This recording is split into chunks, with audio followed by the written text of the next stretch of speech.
എന്താ നിന്റെ ഉദ്ദേശം? എന്തുദ്ദേശം? ഞങ്ങളെ നാണം കെടുത്താൻ തന്നെയാണോ? അപ്പോ ഞാൻ നിന്നോടാ ചോദിച്ചത്.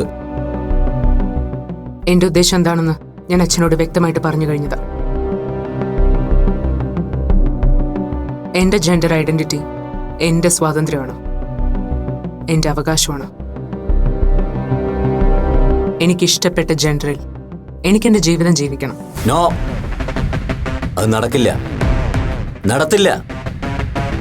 പെണ്ണായി പിറന്നവൾ പെണ്ണായിട്ട് തന്നെ ജീവിക്കണം. അതാ നാട്ടു നടപ്പ്. എല്ലാവരും നാട്ടുനടപ്പ് അനുസരിച്ചോണോന്ന് നിർബന്ധമൊന്നുമില്ലല്ലോ.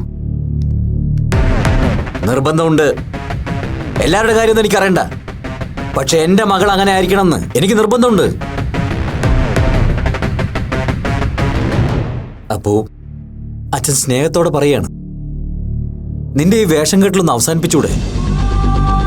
സോറി അച്ഛാ, എനിക്ക് ബുദ്ധിമുട്ടാണ്. കാരണം ഇതൊരു വേഷം കെട്ടലായി എനിക്ക് തോന്നിയിട്ടില്ല.